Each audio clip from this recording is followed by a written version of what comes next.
আগামীকালের দৈনিক রাশিফল নিয়ে বিস্তারিত আলোচনা করব ১২টি রাশির ভালো মন্দ কি হতে চলেছে। এই নিয়ে বিস্তারিত জানতে হলে আপনাদের শেষ পর্যন্ত প্রোগ্রামটা দেখতে হবে। দেখলে আপনারা জানতে পারবেন। নমস্কার, জয় মা কামাখ্যা, জয় মা তারা। আজকের আলোচনার বিষয় দৈনিক রাশিফল। দৈনিক রাশিফল আমাদের প্রত্যেকের জানা উচিত। তাহলে আমরা জানতে পারি যে আমাদের দিনটি কেমন যাবে, সেইভাবে আমরা তৈরি থাকতে পারি। দেখুন, আমার এই আলোচনা আপনারা শুনছেন, আমি একটা কথাই বলি, জাস্ট আপনাদের অ্যালার্ট করা হয়। অ্যালার্ট করার পর দায়িত্ব আপনাদের। যদি কেউ মনে করেন যে উনি বলে দিচ্ছে আর আমার সাথে মিলে যাবে সবটাই, তাহলে কিন্তু ভুল। আপনারা যদি আমার কথাগুলো শুনে অ্যালার্ট থাকতে পারেন, আপনার জীবনে সবকিছু আপনি পেতে পারেন। যে কারণে আপনাদেরকে অ্যালার্ট করা আমার কাজ। প্রত্যেকটা দিন আমি এই দৈনিক রাশিফল আলোচনা করি আপনাদেরকে অ্যালার্ট করার জন্য, তার বাইরে কিছু না। তারপর সম্পূর্ণ আপনার দায়িত্ব। নেগেটিভগুলো আপনি কাটিয়ে তুলবেন, পজিটিভগুলো নিজের জীবনে অ্যাপ্লাই করবেন, সেখান থেকে সফলতা পাবেন। এবার আসুন আমার সাথে কিভাবে যোগাযোগ করবেন সেটা একটু খুব ছোট্ট করে বলে নিই। দেখুন, এই যে হোয়াটসঅ্যাপ নাম্বারটা দেখছেন, এই হোয়াটসঅ্যাপে আপনারা বাড়ি বসে অনলাইন কনসাল্ট করাতে পারেন বা আমার কাছে আসতে পারেন। জাস্ট আপনি এই হোয়াটসঅ্যাপে এসে ভয়েস বা লিখবেন যে আমি বাড়ি বসে কনসাল্ট করাতে চাই বা আমার সমস্যা নিয়ে আলোচনা করতে চাই। আমার অ্যাসিস্ট্যান্ট আপনাকে উত্তর দিয়ে দেবে। ঠিক সিস্টেমে এসে আমার সাথে সরাসরি আপনি কথা বলতে পারবেন। এখান থেকে কল করা হবে, আমি আপনার সাথে কথা বলব। তবে সিস্টেমে আসার পর আপনি কল করবেন আর আমি ফোনে কথা বলবো, এরকমটা কিন্তু কখনো না। আর যারা আসতে চাইছেন, নদিয়া বীরনগর আসতে পারেন, নিজ মন্দির, তারাপীঠ আসতে পারেন সপ্তাহে ২ দিন, আমার মন্দিরে আসতে পারেন সপ্তাহে ৩ দিন, সোম, মঙ্গল, বুধ, আর তারাপীঠ শুক্র, শনি। একই সিস্টেম, আপনাকে হোয়াটসঅ্যাপে ভয়েস বা লিখে পাঠাতে হবে যে আমি অমুক তারিখে বীরনগরের অ্যাড্রেসে না তারাপীঠের অ্যাড্রেসে আসবেন, সেটা জানিয়ে দেবেন। আমার অ্যাসিস্ট্যান্ট আপনাকে কনফার্ম করে দেবে, তারপর চলে আসবেন। ঠিক এইভাবে আপনি অনলাইন অফলাইন দুভাবেই আমার সাথে কনসাল্ট করাতে পারেন। আপনার সমস্যা নিয়ে আলোচনা করতে পারেন, তার সমাধান পেতে পারেন। কি কি সমস্যার সমাধান এখান থেকে হয়? তন্ত্রমতে সবকিছু সম্ভব। যেরকম এই মুহূর্তে যেরকম যে সমস্যাটা সবচাইতে বেশি, অবৈধ প্রেম, ভালোবাসা, বিচ্ছেদ, বশীকরণ, শত্রু দমন, ব্যবসা চলছে না, ব্যবসার সফলতা, চাকরিতে সফলতা, সাংসারিক জীবনে সফলতা, এছাড়া আরও অনেক কিছু আছে, প্রকাশ্যে বলা যাবে না। কিছু রোগও আছে, গোপন রোগ, সেগুলোও কিন্তু আমাদের এখান থেকে ঠিক করা সম্ভব জবা মায়ের।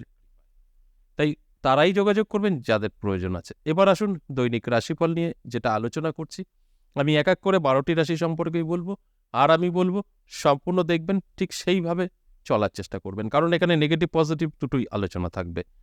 মেষ রাশির জাতক জাতিকাদের একটু সতর্ক থাকতে হবে। আগামীকাল হঠাৎ করেই কিন্তু কোনো না কোনো বিপদে পড়ে যেতে পারেন, উটকো ঝামেলা আসতে পারে। সতর্ক থাকলে এগুলো আটকানো সম্ভব, সতর্ক না থাকলে এটা কিন্তু আপনার সঙ্গে ঘটবে। তাই আমি বলবো অ্যালার্ট থাকুন, অনেকটাই সেফ থাকবেন। বৃষ রাশির আর্থিক দিক থেকে পিছিয়ে পড়ার সম্ভাবনা আছে। সেটা হতে পারে স্বাস্থ্য খারাপের কারণে, হতে পারে কোনো হারিয়ে যাওয়া বা কোনো একটা কিছু হঠাৎ করে নষ্ট হয়ে যাওয়া, সেটা কিনতে গিয়ে সেটা না হলে আপনার চলবেই না। যে কোনোভাবেই হোক না কেন, আর্থিক দিক থেকে আপনি পিছিয়ে পড়বেন। আর্থিক দিক থেকে আপনি অনেকটা খারাপ অবস্থায় যেতে পারেন আগামীকাল। তাই আপনাকে সতর্ক থাকতে হবে, অ্যালার্ট থাকতে হবে, তাহলে এটা আটকানো সম্ভব। মিথুন রাশির জাতক জাতিকাদের সম্পর্ক ফাটল ধরতে পারে। সেটা লাভ রিলেশন হতে পারে, স্বামী স্ত্রীর মধ্যে হতে পারে, মা বাবা ভাই বোন তাদের মধ্যে হতে পারে। তাই আপনাদের কিন্তু সতর্ক থাকতেই হবে। সতর্ক থাকলে অনেকটা ভালো থাকবেন, তা না হলে আমি যে কথাগুলো বলছি এই সমস্যাগুলো আপনার জীবনে আসবে। তাই অ্যালার্ট থাকুন, ভালো থাকুন। এরপর চলে আসুন কর্কট রাশি। কর্কট রাশির জাতক জাতিকাদের সব দিক থেকেই ভালো থাকবে, তবে ব্যয়টা অত্যাধিক বাড়বে। আপনার ইনকাম যথেষ্ট বাড়বে, ব্যয়ও বাড়বে, সেখানে দাঁড়িয়ে কিন্তু লাভ হবে না। তাই এই ব্যয়টা যদি আটকাতে পারেন অনেকটা ভালো থাকবেন, তা না হলে আয় ব্যয় একটা জায়গায় এসে দাঁড়াবে, লাভের লাভ কিছুই হবে না। তাই আমি আপনাদের জানানোর চেষ্টা করলাম, আপনারা যতটা সতর্ক থাকতে পারবেন, যতটা খরচ চাপাতে পারবেন, ততটা কিন্তু আপনি আর্থিক দিক থেকে ভালো থাকবেন। সিংহ রাশির জাতক জাতিকাদের কিন্তু যথেষ্ট পজিটিভ থাকবে।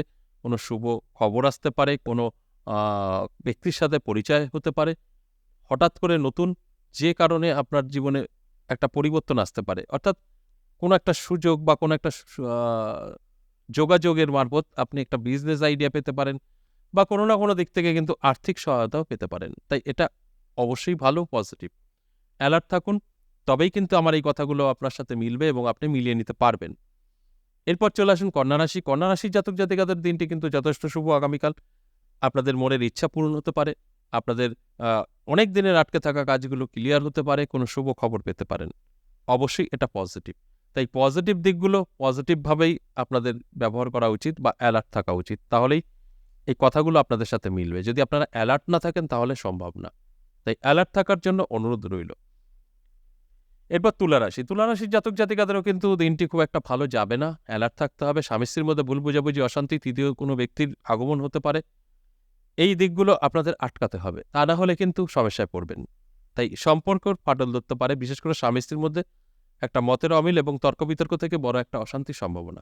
তাই এই জায়গাগুলো অবশ্যই মাথায় রেখে আপনাদের চলতে হবে। এরপর চলে আসুন বৃশ্চিক রাশি। বৃশ্চিক রাশির জাতক জাতিকাদের দিনটি কিন্তু অত্যন্ত শুভ। আপনার কোনো শুভ খবর আসতে পারে, কোনো আটকে থাকা যে কাজ ক্লিয়ার হতে পারে, ইনকাম কিছু হলেও বৃদ্ধি পেতে পারে। তাই এগুলো অবশ্যই পজিটিভ। তাই পজিটিভ দিকগুলো অবশ্যই আপনাকে পজিটিভভাবেই ব্যবহার করতে হবে। তাহলে অনেক ভালো থাকবেন। যে কারণে আমি বলি যে সম্পূর্ণ প্রোগ্রাম দেখুন, তারপর ঠিক সেইভাবে চলুন। দেখবেন অনেকটাই আপনার সামনে পরিষ্কার হয়ে যাবে। ঠিক সেই দিকগুলো কিন্তু আপনারা আ আপনার জীবনে এপ্লাই করলে সঠিকটা পেতে পারেন এবং এই যে বললাম একটু সতর্ক থাকতে, সেগুলো কিন্তু আপনি আটকাতে পারবেন। তা না হলে কিন্তু আপনি অনেক কিছুই উল্টোপাল্টা করে ফেলবেন। তাই অবশ্যই অ্যালার্ট থাকুন। অনেক কিছু আপনি বুঝতে পারবেন, উপলব্ধি করতে পারবেন। শুভ যে দিকগুলো আপনার দিকে আসবে সেগুলোকে গ্রহণ করলে অবশ্যই আপনার জীবন বদলাতে পারে। আর যদি এইগুলো না গ্রহণ করেন তাহলে কিন্তু কিছুই হবে না। কানে শুনে কোনো রকম পরিবর্তন আসবে না। তাই অবশ্যই কিন্তু ভালো থাকছে। সেই দিকটা অবশ্যই লক্ষ্য রাখতে হবে। এরপর ধনুরাশি। ধনুরাশির জাতক জাতিকাদের জীবনে কিন্তু অবশ্যই কোনো না কোনো সুযোগ আসতে পারে, নতুন কোনো খবর পেতে পারেন। অবশ্যই আপনার স্বাস্থ্য ভালো থাকবে, আর্থিক মানে ইনকাম কিন্তু বৃদ্ধি পাবে, আর্থিক দিক থেকে শক্তিশালী হবেন। তবে এগুলো কিন্তু আপনার উপরে নির্ভর করবে। আমি বলছি আর আপনার সাথে ঘটবে তা কিন্তু নয়। আগামীকাল যদি আপনি ঠিকঠাক মতো চোখ কান খোলা রাখতে পারেন, পরিশ্রম করতে পারেন, এগুলো ঘটবে। যদি না করতে পারেন, ঘরে শুয়ে থাকেন, অটোমেটিক কিছু হবে কি? হবে না। কিছুই মিলবে না। তাই অ্যালার্ট করার জন্যই আমার আলোচনা। তারপরের দায়িত্ব কিন্তু আপনাদের। আপনারা অ্যালার্ট থাকুন, সমস্তটাই আপনার সাথে মিলবে। এরপর চলে আসুন মকর রাশি। মকর রাশির জাতক জাতিকাদের কিন্তু অবশ্যই দিনটি অতি শুভ। আপনাদের ফাটকায় অর্থ আসতে পারে, নতুন কোনো ব্যক্তিদের সাথে পরিচয় হতে পারে, যে পরিচয়ের মারফত আপনার ভাগ্য বদলাতে পারে। হঠাৎ করে কোনো গিফট বা প্রেজেন্টেশন আপনি পেতে পারেন এবং কোনো আটকে থাকা কাজ ক্লিয়ার হতে পারে। তাই এই সবগুলোই কিন্তু পজিটিভ। এই পজিটিভ দিকগুলো অবশ্যই আপনার জীবনে এপ্লাই করুন। অনেকটা ভালো থাকবেন। আর যদি মনে হয় আমি কিছু করব না, অটোমেটিক আমার জীবনে সবকিছু বদলে যাবে, তাহলে ভুল করবেন। অটোমেটিক কিছু হয় না। আপনি অ্যালার্ট থাকলেই এগুলো সম্ভব। এরপর চলে আসুন আ কুম্ভ রাশি। কুম্ভ রাশির জাতক জাতিকাদেরও কিন্তু যথেষ্ট ভালো সময় থাকবে। কুম্ভ রাশির জাতক জাতিকাদেরও আটকে থাকা কাজ ক্লিয়ার হবে। অনেক দিনের যেটা একটা স্বপ্ন আশা সেটা কিন্তু পূরণ হওয়া একটা রাস্তা খুঁজে পাবেন যে আপনার সেই স্বপ্নটা পূরণ হতে চলেছে। সেটাও একটা শুভ খবর বা শুভ যোগাযোগ আপনার সাথে তৈরি হবে। তাই এই ধরনের সমস্ত কিছু পজিটিভিটি আপনার সঙ্গে ঘটবে। এছাড়া কোনো ব্যক্তির থেকে আপনি সাহায্য পেতে পারেন, হেল্প পেতে পারেন। আপনার প্রয়োজনীয় যে হেল্প সেগুলো।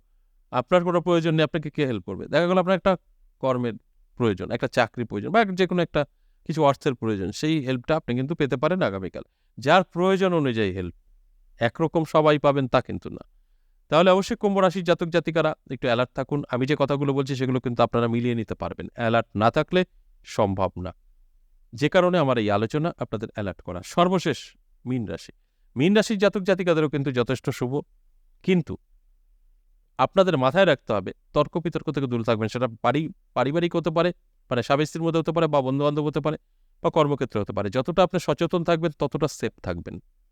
সব দিক থেকেই ভালো থাকবেন। যদি তর্ক-বিতর্ক জড়িয়ে পড়েন উটকো ঝামেলায় তাহলে সমস্যা তৈরি হতে পারে। এই ছিল আগামীকালের ১২ টি রাশি নিয়ে বিস্তারিত। এবার সবটাই আপনাদের উপরে নির্ভর করবে আপনারা কিভাবে আপনার জীবনটাকে গুছিয়ে তুলবেন। তাই এগুলো শুনে যদি অ্যালার্ট থাকেন ভাগ্য বদলাবে। যদি শুনে চুপচাপ থাকেন যা হবে হবে তাহলে খুব একটা পরিবর্তন হবে না।